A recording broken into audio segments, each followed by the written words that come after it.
वो तमाम भागते हुए उल्टी वैगन के करीब पहुंचे। ये देखकर उनकी हैरत की इंतहा न रही कि वैगन ड्राइव करने वाली एक नौजवान दोशीज़ा थी। उसके अलावा गाड़ी में उधेड़ उम्र के मर्द और औरत भी मौजूद थे। तीनों बेहोश थे।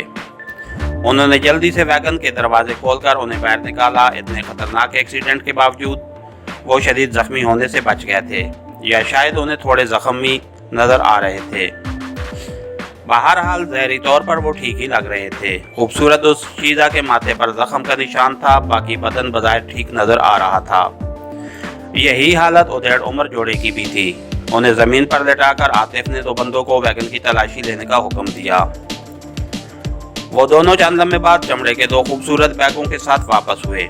उनमें से एक ने रिपोर्ट दी, सर, इसके अलावा तो कोई ख़ास चीज़ वैगन में नज़र नहीं आ रही।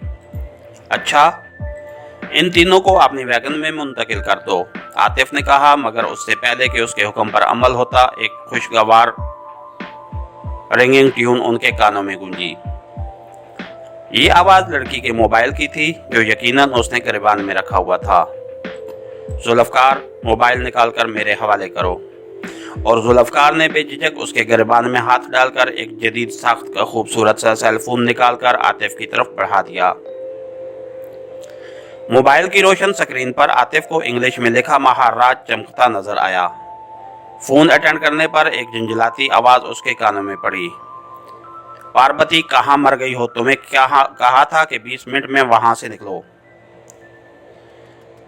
पार्वती, कहाँ मर गई हो? तुम्हें कहा था कि 20 मिनट में वहां से निकलो, और अब 2 घंटे होने को हैं, तूने अभी तक कोई रिपोर्ट नहीं दी।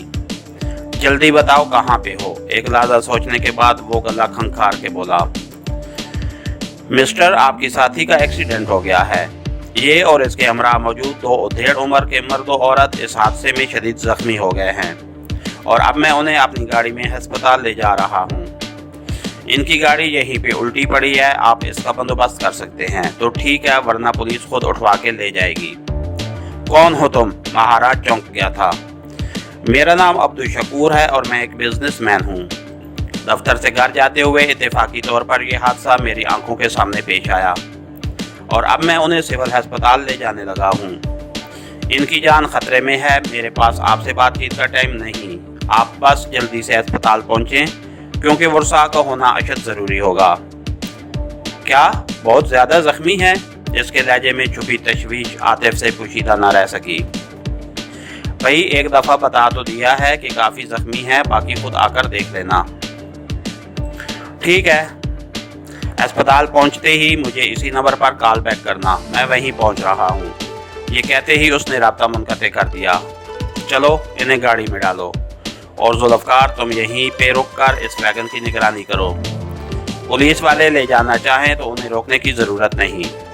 जी सर, कहकर जुल्फ़कार साइड पे हो गया। जख्मी वो वैगन में मुंतकिल कर चुके थे। आतिफ ड्राइवर के साथ बैठ गया।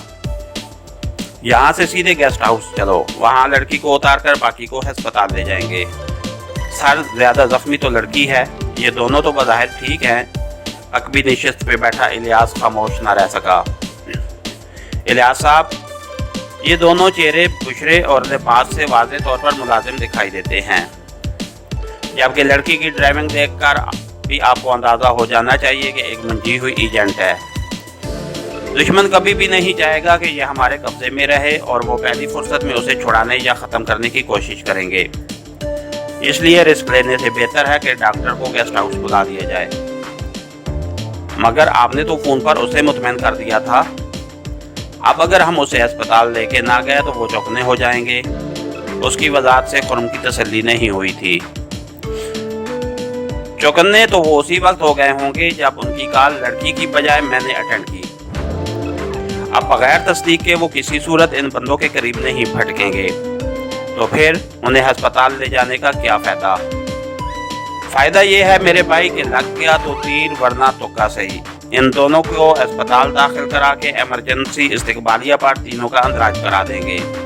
आगे उनकी या हमारी किस्मत। इस मरतबा बात खुर्रम की समझ में बात आ गई कि उसने मज़ीद कुछ पूछने की कोशिश ना की। इसके साथ ही हमारी आज के एपिसोड का इख्तिताम हुआ। कहानीकार चैनल को लाइक कीजिए, सब्सक्राइब कीजिए और बेल आइकन को प्रेस कर दीजिए। تاکہ ہر آنے والی نئی ویڈیو آپ تک بر وقت پہنچ سکے۔ شکریہ۔